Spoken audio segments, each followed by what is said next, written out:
사실 뭐 우리가 막다른 골목에 몰리면 지도 고양이를 물잖아요. 그럼요. 중국이 지금 그런 상황이거든요. 네. AI 반도체는 전략 자산입니다. 다만 스마트폰은 사실 관세를 부과를 하면 안 삽니다. 왜냐면 안 필요하거든요. 네. 근데 AI 반도체는 관세를 부과해도 사야 된다는 거예요. 왜냐면 엔비디아 제품은 뭐 대체하는 건 불가능하기 때문에. 네. AI 반도체를 팔게 해준다고 해서 그걸 보고 중국이 개발할 거냐, 네. 아니면 중국이 갖다 쓰면서 그냥 마이크로소프트 OS처럼 그냥 받아들일 거냐에 사실 싸움 같기도 한데, 네. 샘사장님 이거는 개인적으로 어떤 게 맞다고 보세요? 그냥 개인적인 의견. 네, 미국에서는 그래도 엔비디아의 뭐 그런 노하우가 바로 이제 전이되는 거에 대한 좀 두려움이 있겠죠. 저는 뭐 양쪽의 입장은 충분히 이해가 되는데 뭐 결론적으로는 중국의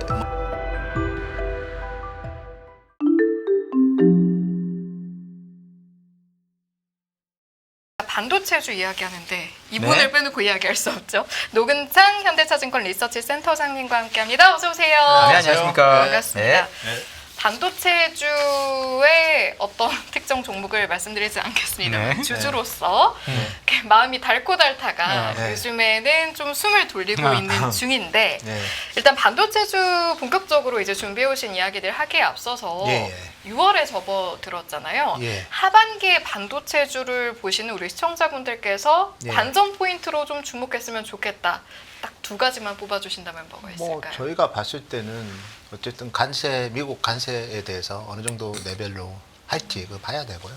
그리고 두 번째는 역시 HBM 하면 엔비디아니까 엔비디아의 블랙엘 특히 B200이 뭐 하여튼 지금 메인 제품이기 때문에 이게 이제 어느 정도 나가는지. 그리고 참고로 엔비디아가 뭐 중국 수출이 좀 규제를 받고 있잖아요. 그래서 이번 2분기 매출액 전체 가이던스를 지난 1분기 대비 2% 증가로 가이던스 줘서 TSMC가 제시한 매출액 증가율 12%보다는 상당히 낮거든요. 근데 네. 그게 이제 중국 수출 제재 받은 거를 제외한다면 또 비슷하게 갈 겁니다. 그래서 결국 이제 하반기는 엔비디아의 기존 제품인 블랙엘 그리고 지금 블랙엘 울트라 같은 경우에는 시장의 기대가 일부 있는데 저희가 최근에도 대만 다녀왔거든요. 근데 대만 가서 체크한 바로는 블랙엘 울트라는 이제 내년 초부터 공급될 것 같아요. 그래서 이 두 부분이 제일 중요하죠. 사실 네. 엔비디아가 제일 중요하고요. 그다음에 미국 관세, 반도체에 네. 대한 관세 이 부분 중요할 것 같습니다. 알겠습니다.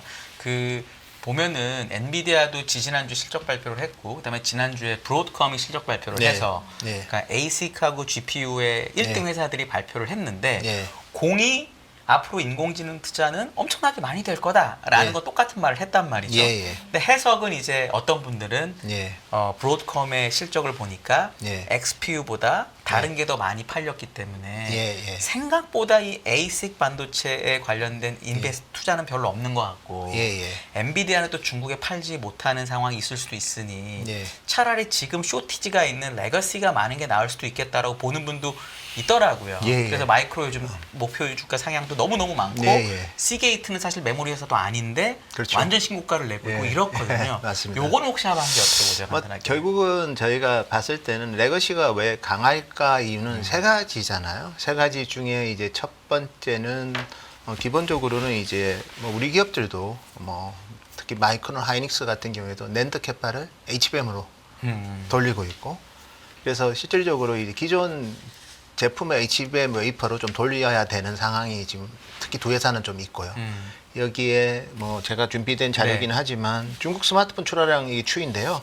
왼쪽은 이제 글로벌 스마트폰 출하량 추이고 오른쪽은 이제 중국입니다. 중국 보시면 1월 달에 빅점프를 했지 않습니까? 이게 보조금 받아서 그런 거거든요. 네. 이때 재고가 상당히 좀 클린해졌습니다. 그래서 이 부분이 있고, 그 다음에 이제 세 번째는 이제 미국의 이제 관세 부과 전에 어쨌든 풀인 수요도 같이 작용을 했는데, 근데 이것만 가지고는 너무 많이 오르고 있잖아요. 네. 이 정도 가지고. 그래서 결국은 이제 우리 기업들이 특히 하이닉스 같은 경우는 프리미엄 제품 위주로 당연히 해야 되기 때문에 사실 뭐 PC DDR5도 막 달라는 고객들도 많은데 뭐 그거 다 대응하기 힘든 게 HBM 만들어야 되거든요. 그래서 하물며 이제 PC DDR4도 그런데 DDR5도 그런데 DDR4 같은 경우는 아예 안 만들잖아요. 그쵸, 이제. 지금. 그러다 보니까 이 가격이 급등을 하고 있습니다. 대표적으로 제가 준비된 차트가 있는데요.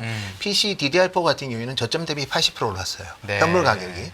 그리고 DDR5도 지금 계속 오르고 있거든요. 근데 이거는 사실은 PC 비중이 크진 않아요. 빅 기준으로는 뭐 저희가 봤을 때 올해 한 10% 초반이고 현물 가격도 거기서 한 20%이기 때문에 정말 작지만 이게 상징성이 큽니다. 그래서 이거 빨리 재고를 축적해서 비쌀 때 팔아야 되겠다는 그런 유통상들도 많이 생기고 모듈 하우스들도 많이 생기기 때문에 그래서 이런 식으로 PC 쪽도 그렇고 두 번째는 모바일도 보시면 저 서버부터 말씀드릴게요. 서버 같은 경우에는 DDR4 가격이 훨씬 더 많이 올랐죠.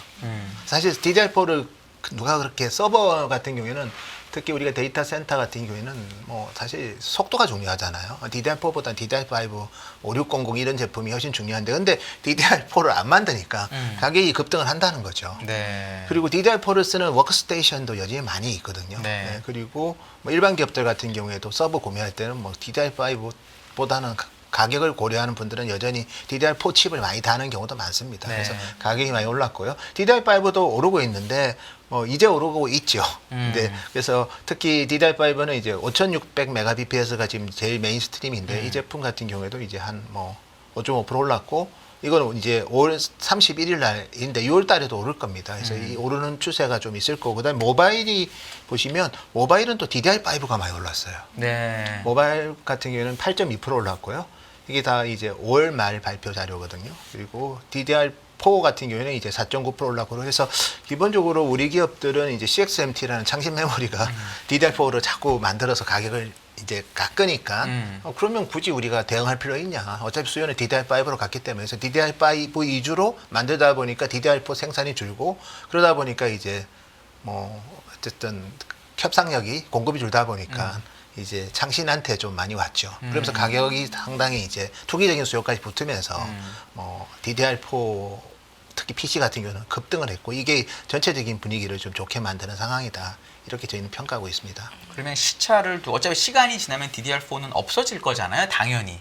뭐 시간의 그렇죠. 문제잖아요. 네. 그러면은 창신이 DDR4를 만들다가 대응을 어느 순간 DDR5 바꿔서 못하게 되면 예. 우리나라한테는 훨씬 더 좋아진다라고 봐야 돼요? 아니면 이게 창신이 대응할 수 있다고 봐야 될까요? 창신도 DDR5를 만들죠. 네. 창신의 지금 제품의 한 80%가 사실 mobilE DRAM이에요. LPDDR4고요. 나머지가 이제 PC랑 일부인 또 창신도 이제 DDR5는 이제 퀄리피케이션을 일부 회사들이 이미 했는데 그게 정말 제품이 좋아서 퀄리피케이션을 한 건지 약간은 좀 다른 이유 때문에 중국 정부의 그런 압박 때문에 했는지는 저도 그것까지는 알기는 힘든데 다만 이제 샤오미든 트랜시언이든 일부 이제 중국향 제품에 대해서는 DDR5를 창신 거를 쓸 것 같아요.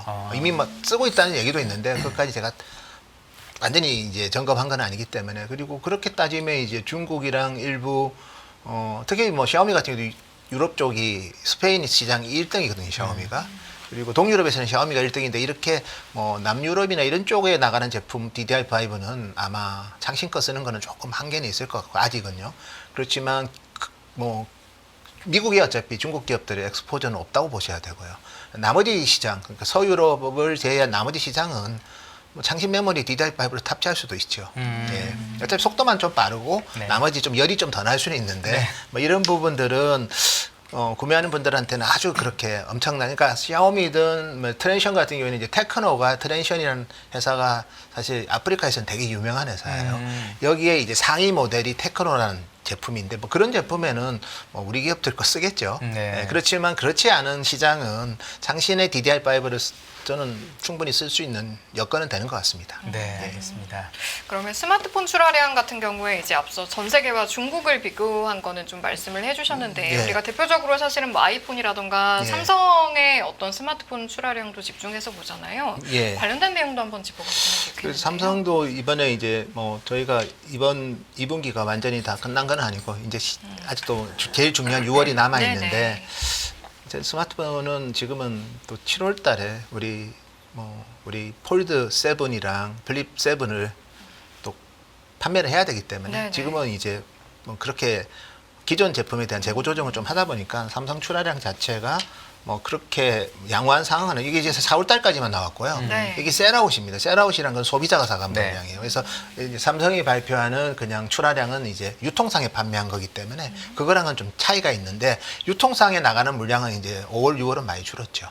그래서 전체적인 출하량은 줄고 그리고 애플 같은 경우에도 아이폰 16이 생각보다 안 팔려요. 특히 중국에서는 물량이 많이 줄고 있거든요. 그래서 전체적으로는 뭐 사실 스마트폰이라는 게 미국이 지금 중요하죠. 왜냐하면 미국 소비자들은 지금 사야 되잖아요. 관세 부과되네요. 정말 관세를 얼마나 부과할지는 저도 모르겠습니다. 왜냐하면 트럼프 행정부에서 그냥 아주 높은 관세를 얘기해놓고 그 다음부터 협상을 시작하는 거기 때문에 그 관세는 사실 허수라고 봐야 되고요. 그렇지만 관세를 부과 안 하지는 않을 거예요. 근데 그런 의미에서 잠시 좀 들어가서 여쭤보면 예. 지금 미중 협상 이루어지고 있는 건 어떻게 좀 보고 계실까요? 저는 근데 기본적인 생각은 오늘도 사실 히토류 수출을 좀 풀면 네. 반도체 제재를 좀 풀겠다는 좀 뉴스가 나오잖아요. 월가 쪽에서도 나오는데 그렇지만 엔비디아는 안 풀겠다는 거거든요. 네. 무슨 말인가 하면 심플하게 보면 제가 전에도 한번 말씀드렸지만 AI 반도체는 전략 자산입니다. 제가 오늘 자료에는 준비를 안 했지만 하웨이의 칩들 중에 어센드 칩이 있는데 아주 트랜지스터 숫자가 큰 그 칩 같은 경우에는 주로 추론 칩이고요. 어센드 910이고 그거를 상당히 줄이면 어센드 610이라고 해서 이건 자율주행차에 들어가는 거고요. 아주 작게 만드는 건 기린이라고 해서 스마트폰에 들어가는데 제가 봤을 때는 어쨌든 그런 AI 반도체는 자율주행으로도 같이 연결이 되기 때문에 추론 같은 경우에도 그렇고 그래서 이런 쪽은 전략자산이기 때문에 관세는 저는 상당히 높게 부과할 것 같아요. 왜냐하면 그렇지 않으면 미국에서 안 만들 거 아니에요. 그리고 이제 그런 제품에 대한 중국에 대한 수출은 여전히 제재를 할 거고요. 그렇지만 이제 컨슈머 제품은 제가 전에도 말씀드렸지만 그거 하는 게 사실 미국한테도 큰 의미는 없거든요. 일단은 하면 미국 소비자들의 스마트폰을 비싸게 사야 되는 거고 그다음에 이제 중국 기업들이 컨슈머에 들어가는 제품에 들어가는 예를 들어서 반도체 제재를 한다. 퀄컴이든 이런 회사 제재하는 게 미국의 그 국가 안보랑 뭔 그렇게 영향이 네. 있겠습니까? 네, 그래서 네. 저는 이제 상식적으로 관세는 갈 거고 초기에는 고유를 얘기하지만 반드시 필요한 미국이 지켜야 될 제품 요즘 제일 중요한 게 AI이기 때문에 AI와 관련된 거는 중국의 수출은 제한하고 그다음에 미국에서 최소한 어느 정도는 만들게 하려면 공장도 지었겠다.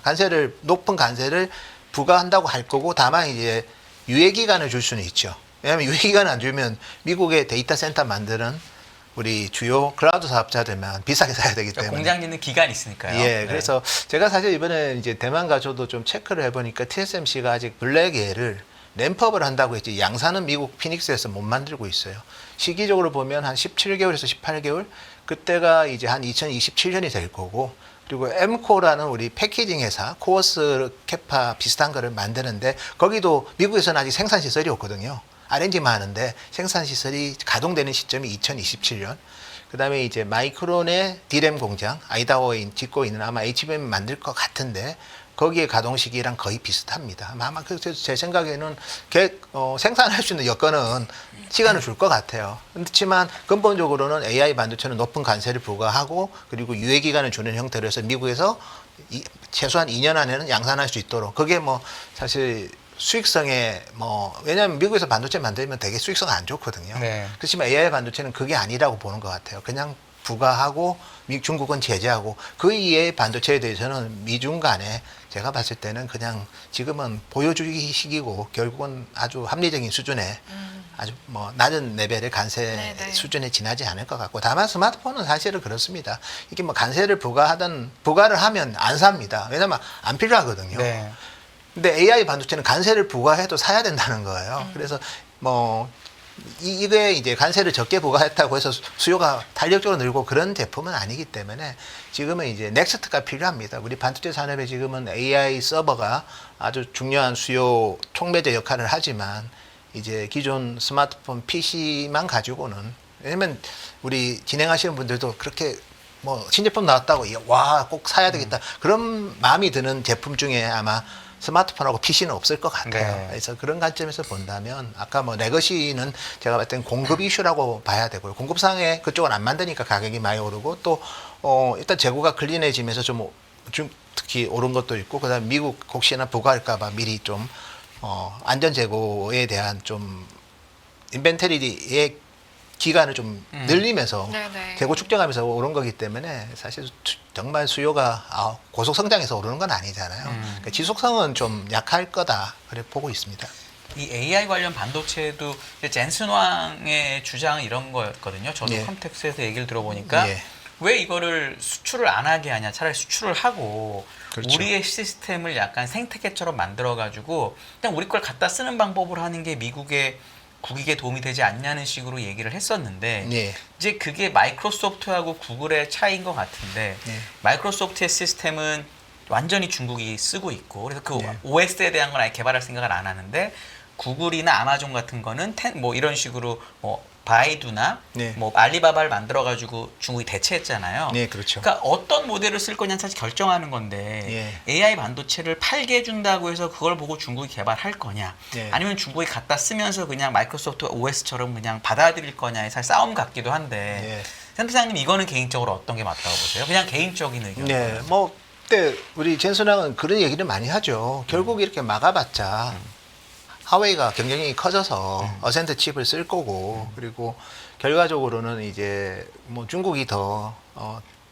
국산화하는 속도만 빨라질 거다. 그게 이제 젠슨왕의 얘기잖아요. 뭐 일각에서는 맞는 말이고요. 근데 다만 이제 미국에서는 그래도 엔비디아의 뭐 그런 노하우가 바로 이제 전이되는 거에 대한 좀 두려움이 있겠죠. 저는 뭐 양쪽의 입장은 충분히 이해가 되는데 뭐 결론적으로는 중국의 뭐 결국 자금률이 높아지는 계기는 되겠지만 그렇다고 해서 미국 입장에서도 그렇게 하더라도 좀 전체적으로 러닝 커브가 생기는 속도는 좀 늦지 않을까. 저는 양쪽이라고 봐요. 왜냐하면 엔비디아 제품은 뭐 대체하는 건 불가능하기 때문에. 네. 어센드도 사실 출원 쪽이고 그리고 결국 이제 반도체는 결국은 이제 트랜지스터 숫자가 얼마나 많느냐가 중요하고 그게 이제 미세 공정이잖아요. 그래서 미세 공정 같은 경우에 미세 공정의 좀 큰 칩을 예를 들어서 트랜지스터 숫자를 적게 미세화가 되면 트랜지스터 숫자가 많아지는데 그게 안 되면 칩넷으로 막 붙이면 돼요. 네. 사실 그럼 칩이 엄청 커지기 때문에 전력 소모가 많이 좀 발생하거든요. 제가 오늘 어렵게 설명하지 말라고 했는데 최대한 쉽게 맞는 말씀이에요. 예, 그래서 결국은 그렇게 해서 비효율성을 계속 유지시키려고 하는 게 이제 미국 정부의 스탠스고 또 엔비디아 젠슨왕이 어차피 뭐 본인도 많이 팔고 싶고 더 좋은 실적을 내고 싶으니 이제 누가 생각하더라도 사실 뭐 우리가 막다른 골목에 몰리면 지도 고양이를 물잖아요. 그럼요. 중국이 지금 그런 상황이거든요. 뭐 이거 봐라. 근데 그 조그만 예를 가지고 이제 중국의 속도가 결국 더 중국이 자국화된다는 것도 일부 맞지만 이렇게 했기 때문에 또 빨리 복제하는 스피드가 줄어든 것도 분명합니다. 저는 오히려 미국 정부의 스탠스가 좀 더 맞는 것 같아요. 근데 그게 바뀔 가능성 없는 거네요. 예. 그러니까. 네, 알겠습니다. 미세공정 이제 말씀하시니까 저는 가지고 오신 자료 중에 또 미세공정별 매출액 추이라든지 그런 부분들을 준비하신 게 있어요. 예? 미세공정별 매출액 추이를 자료를 가져오셨던데 이거 제가 좀 준비된 자료 좀 몇 가지 좀 말씀드릴게요. 먼저 이제 파운드리 업체별 오늘도 뉴스화에 나와서 이거는 사실 우리 언론에서는 뭐 삼성의 점유율이 많이 떨어졌다. 뭐 그건 알고 있잖아요. 가동률이 낮으니까. 근데 TSMC도 지난 1분기 매출액이 좀 줄었고요. 5% 줄었고. 근데 제가 이제 눈여겨보는 건 SMIC하고 삼성하고 이제 매출액 차이가 많이 좁혀졌어요. 아마 이 부분은 앞으로도 좀 좁혀질 것 같습니다. 삼성이 티어1 미국 고객을 확보해서 매출이 나오지 않는 이상은 이 갭은 계속해서 줄어들 것 같고요. 그리고 중요한 건 그럼에도 불구하고 저희가 SMIC는 아직까지는 이제 뭐 7나노 위주로 하고 있고 미세화가 5나노는 아직은 아닌 것 같은데 다만 이제 이건 TSMC가 이제 거의 시장을 뭐 독점하고 있는 3나노, 2나노를 보면 웨이퍼 ASP가 엄청 비쌉니다. 그래서 대표적으로 2나노는 지금 이제 램프업하고 이제 연말 정도에 테이프아웃 하는 회사들이 좀 많아질 것 같고 그리고 2나노를 적용한 칩들이 이제 일부 이제 모바일 AP를 중심으로 모바일 시스템온 칩을 중심으로 좀 적용이 될 거고 근데 어쨌든 보면 웨이퍼 가격이 25,000불이 넘어요. 엄청 비싼 거거든요. 그다음에 이제 3나노 같은 경우에도 이제 한 18,000불 되고 그래서 너무 비싸기 때문에 결국 이제 삼성 파운드리한테는 이제 이 부분이 계속 우리한테는 이제 좀 삼성이 그래도 다변화를 시킬 수 있는 거는 TSMC가 너무 비싸게 받고 있는 독점에 어떻게 보면 그 협상력에 대해서 좀 뭔가 다변화시키고 싶은 고객의 요구는 있는 거죠. 근데 다만 이제 그거가 구현되려면 좀 더 많은 조건이 필요한 것 같고 삼성이 잘하는 게 중요할 것 같고요. 그다음에 이제 그럼에도 불구하고 제가 또 말씀드리고 싶은 거는 뭐 지난번에도 말씀드린 것 같지만 1분기까지 TSMC 실적을 업데이트 보면 되게 재미있는 건데요. 3나노, 5나노만 빅점프예요. 7나노도 매출이 줄고 있죠. 6, 7나노도. 그다음에 이제 16나노, 28나노는 매출이 뭐 4배 다운돼 있죠. 그래서 이 말은 뭐냐면 TSMC도 안 좋은 이유는 이쪽이 성숙이 안 좋은 거는 일단 수요가 안 좋은 거예요. 두 번째는 중국이 이제 이쪽 성수 공정에서 점유율이 많이 올라간다는 거죠. 중국 파운드리 회사가 지금 12개입니다. 근데 계속 생기고 있어요.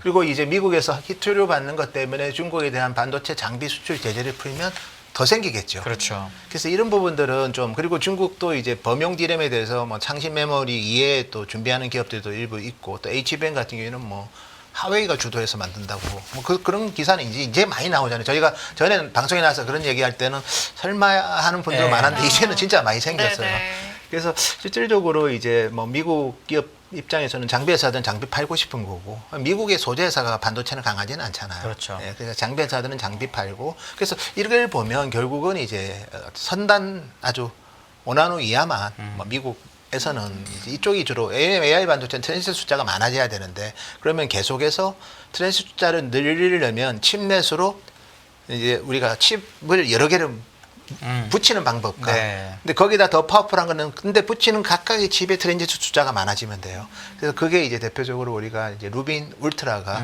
이제 렉티클이 4개 들어가거든요.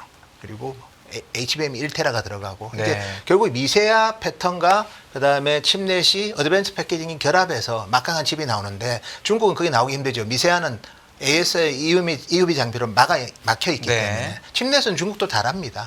예를 들어서 하웨이 같은 경우에도 자율주행 칩인 뭐 어센드 610 같은 경우에는 어센드 610 칩 2개를 붙였어요.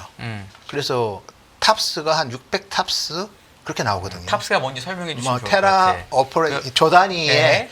예, 그러니까 우리가 테라 오퍼레이션 퍼 세컨드입니다. 초당 이제 조 단위의 처리 능력을 갖고 네. 있는 그러니까 계산 속도라고 보시면 되는 그렇죠. 거죠. 심플하게. 그래서 뭐 우리 하웨이의 자율주행 칩에 대해서 워낙 요즘 시장에서 관심이 많아서 저희가 뭐 당연히 SMIC에서 그거를 만들고 있고, 근데 그 제품이 이제 600 탑스 나오면 되게 빠른 거거든요.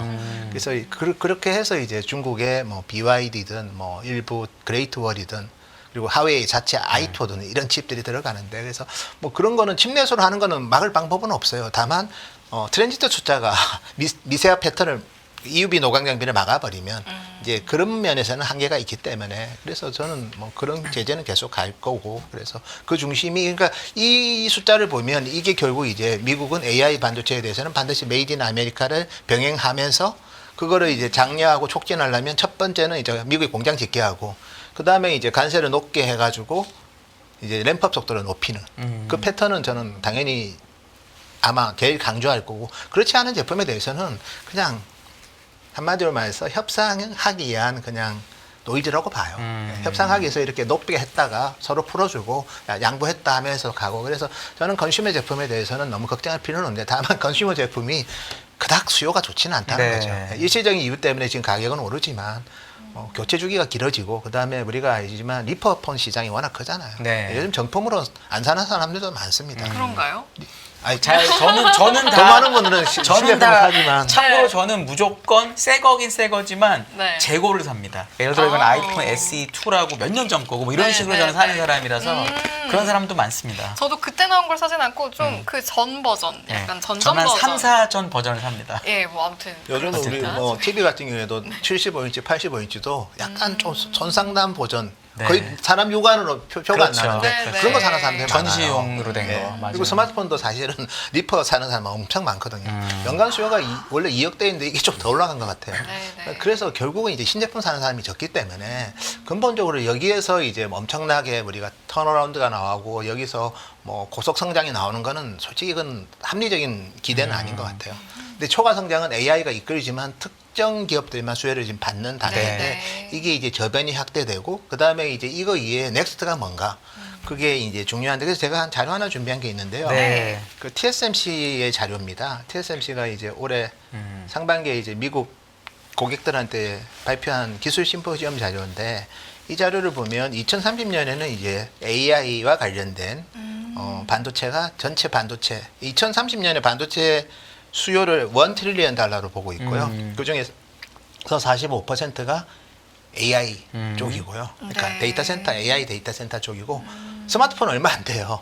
그러네요. 예, 그다음 생각보다. 오토가 네. 엄청 커요. 15%를 계산하면 1,500억 불이잖아요. 네. 작년에 자동차 반도체 시장이 700억 불이었거든요. 그러니까 2배 이상 성장한다고 본 거죠. 2024년보다 2030년에 자동차 반도체. 근데 TSMC가 사실 이거 전문적으로 보는 회사는 아닌데 미래까지 얘기하는 거는 모든 좋은 거는 자기한테 다 만들어 달라고 하기 때문에 아마 대충 그래도 뭐 얘기가 됐으니까 얘기를 하겠죠. 아, 그렇죠. 네. 협상 왜냐면 이게 언제 테이프아웃 하고 그렇죠. 그다음에 언제 양산하고 이런 거를 다 고객이랑 얘기했으니까 이 숫자가 나온 거고 그다음에 저는 이번 자료에서 되게 재밌었던 게 노버택시하고 휴머노이드 로봇까지 처음으로 들어있더라고요. 원래 그 전에는 없었어요. 이런 거는 주로 여기까지 있죠. 그렇지. 네. 그렇지. PC, 스마트폰, 서버 이렇게 그렇지. 주로 하는데 그렇지. 지금은 흥미롭네요. 네.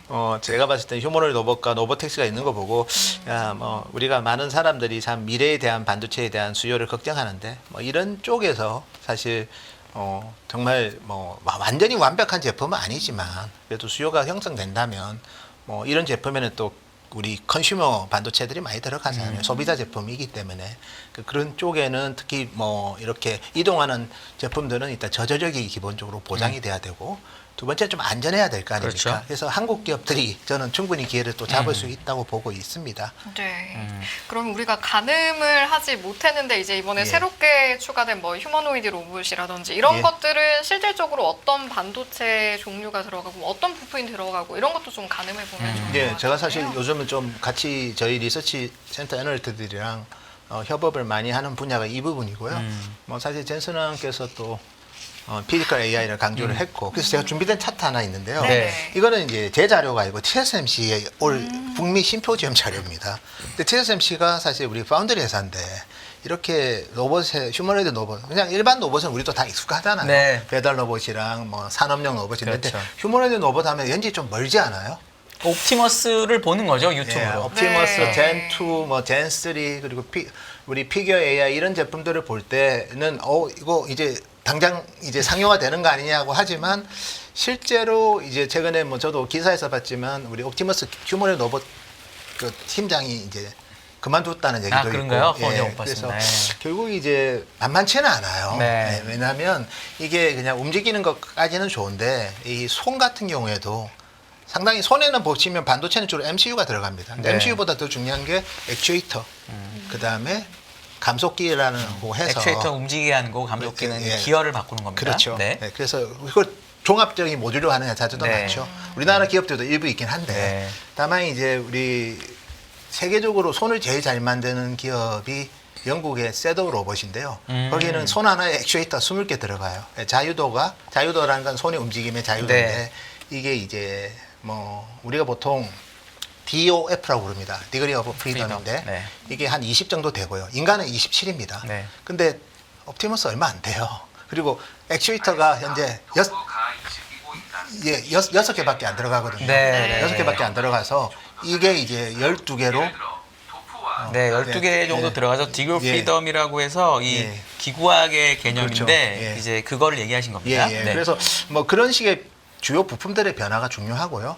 그 다음에 이제 어쨌든 손에는 주로 MCU가 들어가고 발에도 이게 들어가거든요. 네. 발도 보면 우리가 평발처럼 있으면 이게 넘어져요. 가중 때문에 네. 결국 이제 되게 로봇이 힘듭니다. 네. 발가락이 있어야 되거든요. 네. 발가락이 있다는 건 액추에이터가 또 들어간다는 거예요. 그래서 저는 이런 식의 기계적인 액추에이터도 중요하고 근데 그렇지만 근본적으로는 반도체가 많이 들어가요. 특히 반도체 내 역할을 하는 쪽에 보면 이렇게 AP가 들어가고 시스템 온 칩이 들어가고 그다음에 통신 칩 들어가고 여기에 이제 센싱이 중요하잖아요. 촉각 센서, 그다음에 이미지 센서, 그다음에 뭐 라이다도 다양한 있고. 이제 맴스 센서 그리고 배터리가 들어가니까 PMIC 들어가고 그래서 TSMC가 제 자료도 아니에요. 저는 TSMC가 이런 자료를 만드는 거 보고 야 휴머노이드 시장이 최소한 향후 5년에는 뭐 양산성이 있겠구나. 아마 지금 우리가 보여주는 일부 뭐 우리 뭐 테슬라든 이런 중국의 유니튼이든 이런 정도 가지고는 완전히 인간을 대체하기는 힘들고 그렇지만 처음에는 이제 공장에서 대체할 거고 그다음에 어느 시점에는 이제 가정으로 들어오겠죠. 그래서 저도 반도체 시장은 지금 너무 이제 AI 서버, HBM 이쪽에 우리가 대부분 상당히 그냥 향후 몇 년간은 이 제품이 이제 수요를 이끌 거고요. 그렇지만 이제 언제쯤 이게 무르익느냐. 그래서 그런 차원에서 본다면 뭐 저는 중국 뭐 장신 메모리가 좀 올라오는 거에 대해서 우려하는 분도 있지만 넥스트 시장도 지금 이제 개화되는 신호들이 보이기 때문에 제가 또 이렇게 하면 또 저분은 맨날 좋게만 본다 하는데 저희도 가끔 중립적인 콜을 많이 네. 하고요. 네. 다만 이제 TSMC가 이런 자료를 낸 거에 대해서는 한번 눈여겨볼 필요가 있지 않나. 아주 양산성이 없는 얘기를 안 합니다. 왜냐하면 생산 전문적으로 하는 회사가 왜 쓸데없이 10년 뒤에 이 얘기를 그렇죠. 하겠습니까?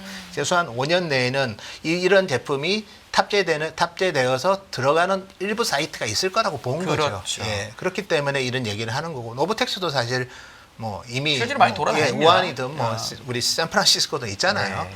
그래서 이게 매스 마켓이 될 때 반도체 중요성이 상당히 커지기 때문에 한국 기업들이 이제 이런 쪽에 대해서 왜냐하면 우리가 좀 메모리 위주로 만드는데 이 전용 메모리 제품을 만들면 돼요. 네. 예, 그래서 그리고 우리가 최근에 이번에도 CES에서 우리 젠슨왕이 얘기했던 게 이제 DGC라는 제품이었는데 이번에 컴퓨텍스에서는 이름을 바꿔왔더라고요. 그러니까 DGX 스파크로 바꿨고 그 제품에는 이제 모바일 디램 들어가거든요.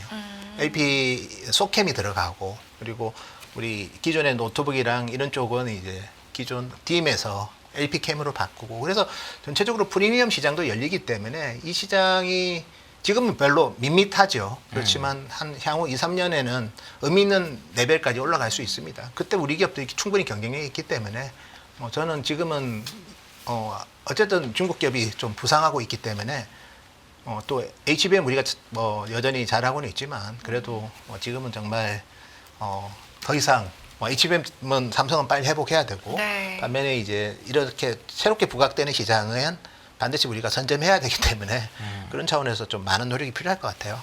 제가 요 TSMC의 이 반도체 수요 비중 금액을 보다 보니까 예. 제 기억이 맞다면 오토모티브 비중은 되게 많이 늘어나는 걸로 잡아놓은 엄청 거고요.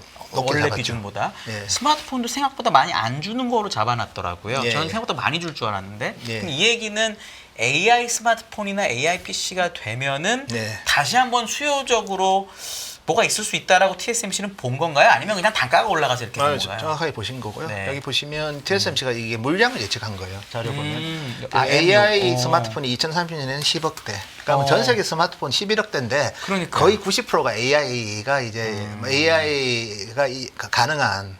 그러면 AI가 가능하려면 기본적으로 이제 시스템온 칩도 성능이 그렇죠. 올라가야 되고 D램 같은 경우에도 어쨌든 노파워 그때 되면 이제 DDR6일 수도 있어요. 네. LPDDR6X 이런 제품들 그리고 예를 들어서 일부 하이엔드 스마트폰은 이제 약간은 HBM처럼 모바일 HBM이 들어갈 수도 있고요. 예, 당장은 아니지만 네. AI PC 이제 보면 2억 8천만 대. 전 세계 PC 수요가 3억대예요. 그러니까요. 거의 다 AI가 이제 가능한 제품이기 때문에 이제 거기서 생기는 아마 전체적인 가격 상승 요인 그리고 아. 기기당 탑재량 증가. 증가. 예, 그거로 저는 보고 있습니다. 그러니까 이대로만 되면 사실 전혀 걱정이 없는 거네요. 저는 이게 이렇게 되면. 보면 우리 좀 삼성이 언젠가는 빨리 회복하겠지만 HBM 조금 못해도 나머지가 좋아지는 게 있기 때문에 네.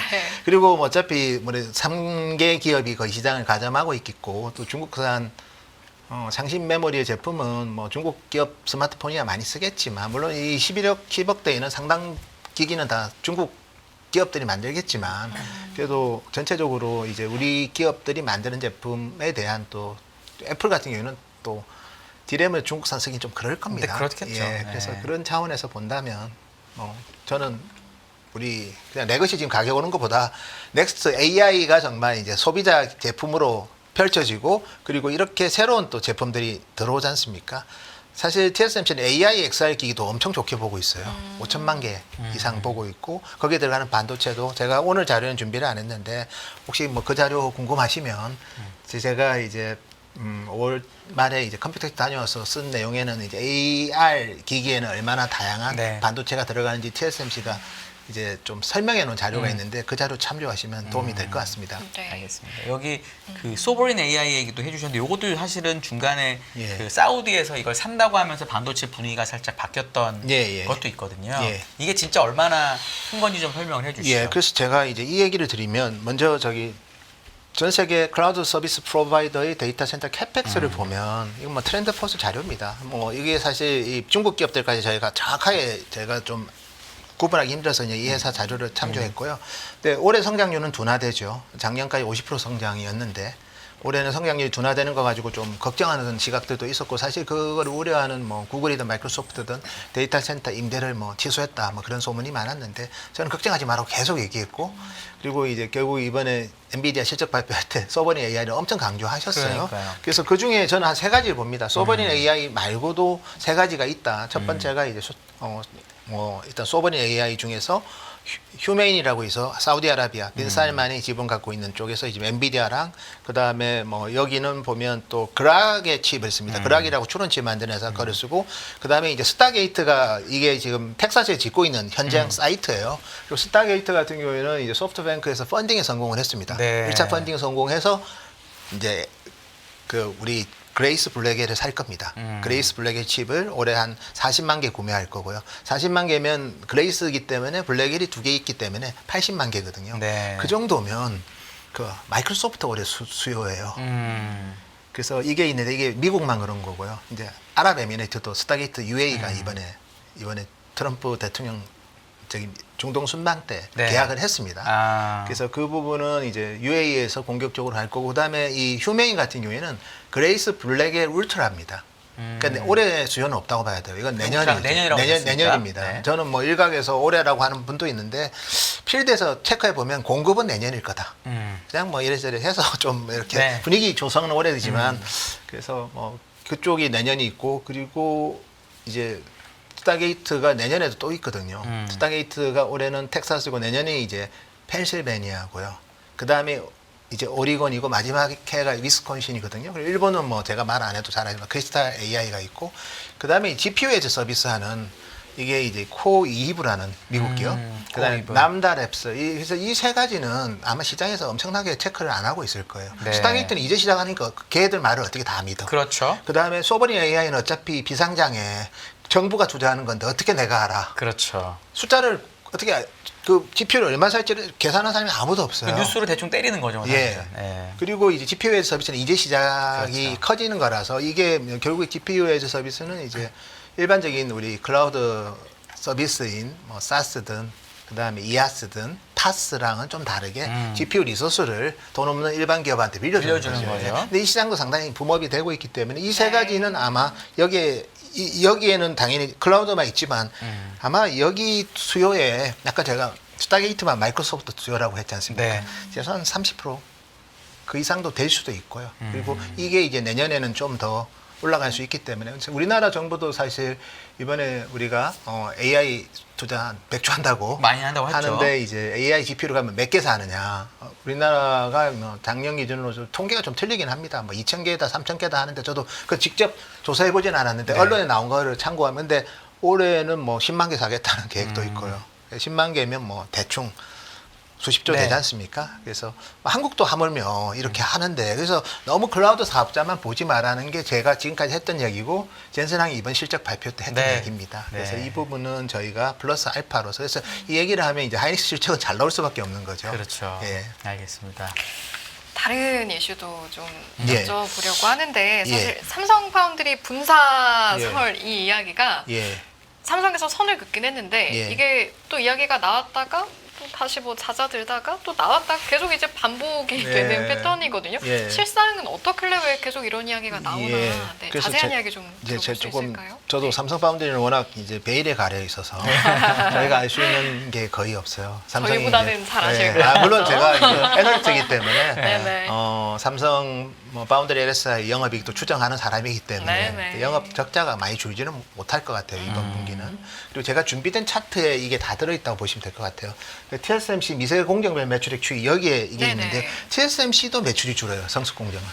그리고 7나노도 지금 6, 7나노도 TSMC가 줍니다. 이 말은 뭐냐면 중국이 그만큼 가져가고 있다는 거거든요. 그래서 TSMC 하면 세계 최고의 어떻게 보면 파운드리 회사도 성숙공정은 매출이 준다. 그 말은 삼성은 지금 선단이 힘들고 성숙은 이제 힘들다기보다는 중국이 올라왔으니까 이제 점유율이 줄겠죠. 그래서 전반적으로는 뭐 지금은 어떻게 보면 정말 이거를 제가 봐도 샌드위치 신세라고 봐야죠. 3나노, 2나노는 고객이 별로 없고 그다음에 성숙 공정은 중국이 치고 오고 그러면 삼성 입장에서는 엄청나게 많은 캐파를 가지고 가동률을 높이는 한계는 분명히 있겠죠. 근데 가동률을 높이는 거랑 분산하고는 저는 아주 연관성은 별로 없는 것 같고요. 그래서 분사보다는 이제 선택과 집중을 하기 위한 노력을 하지 않을까 그런 생각을 합니다. 뭐 제가 사실 언론에 나온 거니까 제 소스는 아니고 제가 잘못 봤을 수도 있는데 뭐 최근에는 뭐 파운드리 LSI 뭐 사업부 합친다는 얘기도 그런 얘기도 뉴스에 있었습니다. 있죠. 그래서 있었습니다. 뭐 하여튼 삼성이 하기 위한 다양한 노력들은 할 것 같아요. 근데 확실한 거는 뭐 이 그림이라면 그냥 모든 8인치 그다음에 성숙공정 그다음에 6나노 뭐 그러니까 7나노, 8나노 그리고 이제 5나노 이하 선단 이 네 가지의 리소스를 동시에 다 잘하기는 과거보다 더 힘들어진 건 분명한 것 같아요. 그래서 선택과 집중이 하고 삼성 파운드리가 이제 뭐 희망은 적자가 너무 크니 이 정도 네. 적자를 계속 방치하지는 않을 거예요. 그렇죠. 내년은 최소한 올해보다 적자를 줄이려고 노력할 겁니다. 그건 당연하죠. 사업계획이 올해보다 적자 확대 이렇게 잡는 회사는 기업은 없죠. 없습니다. 네. 그래서 당연히 올해보다 줄이기 위해서 어떤 노력을 할 건가에 대한 그래서 최소한 올해보다는 뭐 줄 수 있기 위해서 다양한 노력을 할 것 같고요. 이제 나머지 이제 우리 메모리 사업부는 뭐 지금 이번 분기는 그래도 이익은 좀 증가할 것 같아요. 왜냐면 메모리 가격이 저렇게 올랐는데 그리고 비트 출하량도 올해 또 증가라고 또 이번 분기 가이던스 줬기 때문에 메모리 쪽은 올라가는데 이제 좀 아쉬운 거는 이제 파운드리 쪽 적자가 많이 안 줄어서 하이닉스가 좋아지는 폭보다는 좀 그래도 여전히 좀 부진하지 않을까 그래 보고 있습니다. 그냥 전자 내년에 이제 파운드리 적자가 줄 수 있다고 얘기를 하셨는데 사실 제가 기억이 나는 게 예. 올해 이제 올해 1월에 실적 발표를 할 때, 그러니까 작년 4분기 실적 발표를 할 때 애널리스트들의 반도체 추정치를 보면은 올해 분기별로 파운드리 적자가 조금씩 줄어드는 걸로 대부분 다 추정을 하셨어요. 저희 회사 애널도 마찬가지고 네. 잘못했다는 게 아니라 네. 근데 지금 와서 이제 들리는 얘기를 보면 올해 그걸 기대하지 말라는 쪽으로 분위기가 바뀌어가는데 네. 그럼 올해도 못했는데 내년은 또 어떻게 할 수 있냐라는 질문을 할 수 있거든요. 제가 참 이거 어려운 얘기라서 근데 이제 삼성이 그렇다는 게 아니고 네. 다른 기업의 사례로 좀 얘기를 드리면 네네네네. 이렇게 하면 이제 보통 이제 구조조정하죠. 근데 우리나라는 쉽지 않잖아요. 네, 근데 뭐 그거는 이제 방법은 좀 다양하게 있을 수도 네. 있고 삼성이 한다는 의미는 아닙니다. 네네네네. 제가. 그럴 때는 이제 올해는 그러면 좀 더 비용이 더 나올 수 있어요. 근데 이제 내년에는 이제 그게 좀 줄 수는 있고 뭐 인력 재배치도 있잖아요. 그렇죠. 사실은. 예를 들어서 우리가 LG 전자가 스마트폰 접을 때 그 인력들이 이제 뭐 LG 전장으로도 가고 LG 에너지 솔루션도 많이 글로 갔습니다. 가고 그래서 네. 그런 식의 좀 뭐 그렇다고 해서 고용이 승계가 안 되고 그런 건 아니고 그런 건 아니죠. 한국보다는 다른 뭐 하니까. 메모리 쪽으로 좀 갈 수도 있고 뭐 그러면서 자연스럽게 음. 비용이 줄어들 수 있는 거는 뭐 나올 수 있는데 뭐 제가 뭐 그거는 내부 의사결정권자가 무슨 아니기 때문에 잘 말씀인지 모르는 알겠습니다. 거고요. 다만 네. 다른 기업의 사례를 보면 그런 경우도 있었기 때문에 그런 차원에서 좀 뭐 올해보다 뭐 이 정도 적자를 방치하지는 않을 것 같아요. 네. 알겠습니다. 삼전 이야기도 좀 해보면 예, 예. 삼전도 그렇고 일단은 지수가 요즘에 우리나라도 좀 많이 사고 있죠. 네네 네. 괜찮은 게 또 외국인들이 많이 들어와주는 예, 거기도 하고 예. 지수가 올랐다는 건 삼전도 드디어 조금씩 움직이기 시작했다라는 네. 건데 예, 예. 이제 외국인을 볼 때 어떤 분석적인 저는 뭐 접근을 한다면 최근에 네. 뭐 우리 한상희 팀장님이 더 잘 알겠지만 뭐 저희 하우스도 그래 보지만 어쨌든 뭐 상법 개정 기대감 때문에 네. 수급은 좀 우호적인 것 같아요. 그리고 혹시나 이제 그런 수급 때문에 한국 주식 가는데 나만 없으면 안 되잖아요. 그렇죠.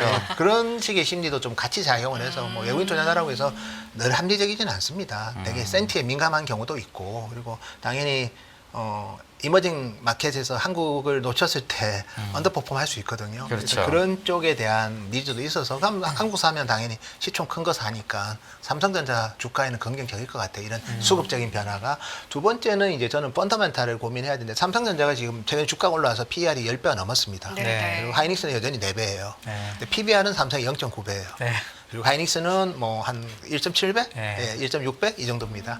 그러니까 하이닉스는 이제 어쨌든 저 PER 주고 삼성은 이제 저 PBR PBR 주죠. 주. 근데 이제 결국 이게 저 PBR 주는 기본적으로 박스권이에요. 저 PBR 주가 레벨이 되려면 저 PER 주가 돼야 되거든요. 이익이 많이 나야 됩니다. 예, 이익이 날 수 있는 환경이 되느냐. 저 PBR 주가 이익이 증가한다면 그거는 하단에서는 두려울 게 없어요. 그래서 제가 맨날 나와서 했던 얘기가 하단에선 두려워하지 마라. 그때 하단은 아마 59,000원이었을 네. 거고, 참 5만 원 초중반이었을 네. 거고, 지금은 이제 6만 원 이하일 것 거의 같은데. 6만 원? 예. 네. 근데 이제 결과적으로 이제 그럼 내년에 이익이 늘 수 있느냐? 사실 모르죠. 반도체는 메모리 가격 때문에 커머더티라서 사실 업황에 따라서 수요 공급에 따라서 제품 가격이 레거시 반도체 예, 특히나. 엄청 심하게 변합니다. HBM을 제외하고는. 네. 그래서 내년 실적에서도 뭐 제가 예측은 하지만 뭐 내년에 이익이 급감한다고 보는 분도 많아요, 삼성전자를. 근데 저희는 이제 정익으로 보긴 합니다. 근데 정익으로 보는 배경에는 저는 일단은 전 두 가지가 있고요. 첫째, 삼성 디스플레이가 올해보다는 좋아질 것 같아요. 이유는 이제 아이폰이 내년에 폴더블을 장착을 하면 내년 나오나요? 예, 뭐 일부 모델이 나올 건데 네. 뭐 시장에 소문은 많습니다. 뭐 1,000만 den지 1,500만 den지 그거는. 근데 애플도 지금 출하량이 줄고 있기 때문에 네. 뭔가 새로운 변화는 필요한 시점이긴 해요. 전 세계 스마트폰 회사 중에서 폴더블이 없는 유일한 회사가 애플이기 네. 때문에 하웨이 같은 경우는 두 번째 없잖아요.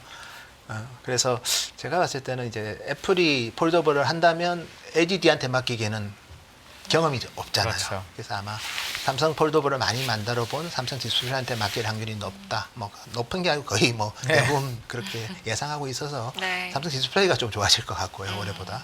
그다음에 이제 파운드리 아까 말씀드렸지만 이 정도 적자를 계속 용인하지는 않을 것 같아요. 그러면 그 두 가지만 가지고도 올해보다 좋아질 수는 있다. 그다음에 HBM은 제가 봤을 때 이제 뭐 솔직히 올해보다는 좋아지겠죠. 예. 그 정도. 그다음에 이제 범용 디램 레거시가 올해보다 나빠지냐?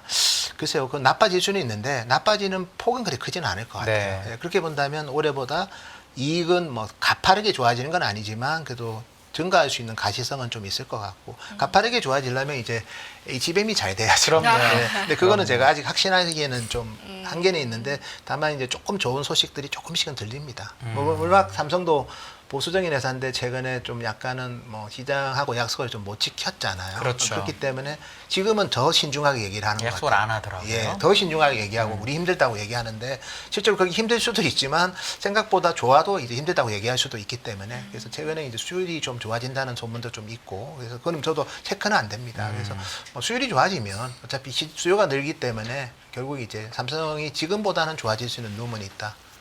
그래서 하여튼 제일 좋아지려면 메모리 좋아지면 당연히 주가가 레벨업 되는 거고요. 그렇죠. 네. 근데 메모리가 올해랑 유사하더라도 파운드리랑 이제 삼성 디스플레이가 올해보다 좋아지는 게 보이면 뭐 다운사이드 위험은 거의 없다고 봅니다. 그러면 이제 수급 때문에 밸류에이션 멀티플이 올라갈 거 아니에요. 그것만큼 주가는 갈 수 있다고 봅니다. 이 엔비디아가 이제 중국 전용 칩, 저도 이제 엔비디아 실적을 보면서 느낀 게 이제 55억 불 원래 재고 예. 관련된 중국 손실을 하기로 했다가 43억 불만 잡긴 했거든요. 예. 이게 예. 긍정회로를 돌리는 분은 중국에 이제 팔 게 생길 것 같으니까 예. 조금 덜 잡은 거다라고 보는 분도 사실 있거든요. 예. 중국 전용 칩이랑 우리나라에서 팔 수 있는 혹시 중국 건 좀 사양이 떨어지니까 예. 혹시 삼성전자가 거기다가 뭐 이런 건 어떻게 보세요? 좀 저는 너무 뭐 과한가요? 방송에서 그런 얘기하면 또 삼성분들한테 미안할 것 같아가지고. 그런가요? 예. 안 미안한 정도로만 예. 해주시죠 그러면. 근데 네. 뭐 저도 제가 확인한 건 아니지만 어쨌든 H20에는 뭐 HBM3가 들어가잖아요. 네. 그 제품에는 뭐 삼성이라는 소문이 많잖아요. 네, 그래서 제가 여쭤봐요. 그러면 중국형 제품으로 하면 뭐 HBM3E가 뭐 엔비디아는 안 쓰더라도 그 메인 블랙엘이나 이런 데는 못 들어가더라도 근데 네. HBM3도 사실 하퍼 H200에는 들어가거든요. 네. 예를 들어서 뭐 약간 그런 형태로 HBM3 뭐 8단이든 12단이든 중국향에 대해서는 왜냐면 중국향 제품은 기본적으로는 뭐 HGX라고 하면서 어려우니까 DGX, HGX로 보면 약간 엔터프라이즈 쪽에 좀 가깝게 좀 다운그레이드 네. 되는 그럼 트랜지스터 숫자가 적어요. 네. 트랜지스터 숫자가 적으면 그리고 뭐 NV 링크도 되게 적게 됩니다. 이런 얘기하면 또 하여튼 그 다음에 이제 우리가 그 부동 소수점 관련해서도 좀 네. 적고 그래서 결과적으로는 이제 HBM은 결국 이제 트랜지스터 숫자가 많아지면서 대역폭이 넓어져서 많은 데이터를 처리하기 위해서 8단, 12단 가는 건데 네. 그렇지 않다면 이제 좀 유연해질 수 있거든요. 네.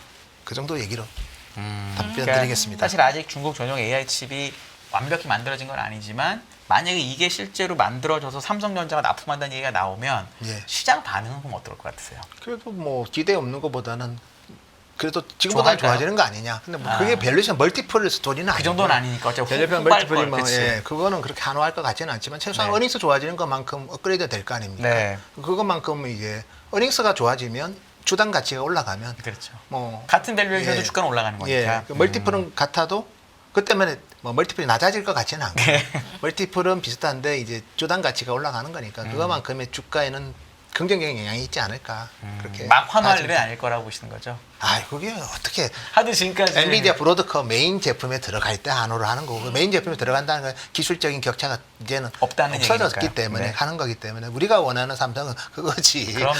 중국향 제품에 들어가는 거는 그냥 제가 봤을 때는 뭐 멀티플 스토리는 아닐 것 같습니다. 알겠습니다. 저희가 이제 앞서 삼성 이야기는 좀 하이닉스에 비해서 여러 번 거론이 되고 또 실적 전망을 어떻게 보시고 거기에 따른 이제 이유들까지 들어봤는데 하이닉스를 아주 많이 들어보진 못해서 하이닉스도 좀 실적 전망을 해볼까요? 예, 저는 뭐 탑픽이고요. 사실은 뭐 올해 저희는 뭐 최근에 이제 원화 가치가 강해서 제가 좀 실적 전망을 살짝 낮췄지만 그래도 한 39조 대 아마 제가 전에 와서도 컨센서스 계속 올라간다고 했잖아요. 저희는 제가 이건 괜히 끼어드는 게 아니라 네네. 컨센서스가 30조 언저리일 때 40조가 될 것 같다고 얘기하고 가셨어요. 네. 저는 그러고 나서- 정확히 기억해서 네, 회사에서 그럼- 물어봤습니다. 저희 담당자님. 네, 예. 네. 그래서 계속 올라가고 있잖아요. 네. 그래서 이번 분기도 아마 하이닉스는 실망 안 할 것 같고요. 뭐 좋은 실적 나올 것 같습니다. 저희가 이제 어차피 제가 리포팅을 한 내용이니까. 그럼요. 네, 네. 삼성전자는 제가 6.5조로 추정하고 있고 2분기 영업이익. 그리고 하이닉스는 이제 9.2조. 네, 그래서 뭐 빅점프 하는 거죠. 네. 그래서 이게 이제 계속 3분기, 4분기는 이제 블랙엘이 진짜 B200이 이제 나갑니다. 의미있게. 그래서 블랙엘이 나가면 좋은 게 일단 HBM이 이제 192GB거든요. 기존의 하퍼 H200은 원래 144야 되는데 네. 141입니다. 왜냐면 나머지 딴 데 쓰거든요. 아, 그렇군요. 예, 141이 192가 되는 이 효과가 거의 40%네요. 예, 3분기보다 본격적으로 나오고 우리가 하면 블랙엘 울트라는 내년 초예요. 그래서 뭐 우리가 루빈하고 그 블랙엘하고 HBM이 똑같은 288이라는 거 가지고 우려하는 시각이 있는데 288은 올해 아무 상관이 없는 칩이에요. 네. 내년이에요. 네. 그러면 288하고 192는 50% 느는 또 거잖아요. 50%. 그러니까 내년은 HBM 컨텐트 그로스가 상당히 크고요. 오히려 루빈이 이제 본격적으로 나온다고 가정하는 2027년은 이제 컨텐츠는 똑같겠죠. 네. 그러니까 오히려 내년까지 실적은 좋을 거야. 우리 HBM 관련된 기업들은. 그다음에 2027년은 이제 엔비디아만 놓고 보면 좀 정체될 수는 있겠죠. 근데 기타 거래선들이 또 그 이상의 또 기타 거래선들도 이제 192, 288이 달거든요. 그래서 그런 차원에서 본다면 저는 뭐 27년은 좀 둔화될 수는 있을 것 같아요. 그렇다고 줄고 그러지는 않겠지만, 근데 26년까지는 괜찮습니다. 그 말은 뭐 주식시장이 또 27년까지 보기 너무 빠르잖아요. 지금. 지금 6월이니까요. 네, 그래서 26년까지만 가시성이 있다면 반도체 주식 특히 메인 기업에 대해서 하이닉스에 대해서 저는 뭐 조정시마다 저는 계속 저희는 뭐 긍정적인 시각을 유지했고 지금도 똑같습니다. 최근에 주가가 올라오긴 했지만 여전히 저는 뭐 별로 불안하지 않은 주가 상승이다. 그래 보고 있습니다. 진짜 마지막으로 브로드컴에서 예. 2026년까지는 AI, SAM, TAM이 60% 그로스가 거의 확정적인 것처럼 얘기를 예, 예. 했거든요, CEO가. 예, 예. 그러면 그런 ASIC 반도체가 예. 60% 늘어나는 게 맞으면 예. 그게 27년에 엔비디아가 별로여도 혹시 HBM이 잘 나가는 요인이 그럴 수 혹시 될수 있습니다. 있을까요? 근데 이제 ASIC엔 사람들의 고정관념이 예. HBM을 조금 쓴다고 전 잘 모르는데 그렇게 예. 얘기를 하니까 예. 그거 마지막으로 설명해 주시면 좋을 것 근데 같아요. 브로드컴과 관련된 우리 트레니엄 같은 포, AWS 트레니엄도 이제 뭐 192 쓰고요. 네. 그다음에 구글의 TPU 버전 7도 어쨌든 192 쓰고 그리고 이제 뭐 AMD 같은 경우에는 이제 288 쓰려는 제품들도 일부 있기 때문에 MI 시리즈 같은 경우에 그래서 뭐 기타 거래선들도 이제 당연히 더 써야죠. 근데 엔비디아는 이제 넥티크를 이제 4개를 달다 보니까 누빈 울트라만큼은 아니겠지만 최소한 뭐 블랙엘 울트라만큼은 이제 우리 커스텀 가속기 회사들도 쓸 것 쓸 같고요. 것 같다. 예. 그래서 사실 뭐 제가 이런 얘기하기보다 TSMC 얘기가 제일 중요하죠.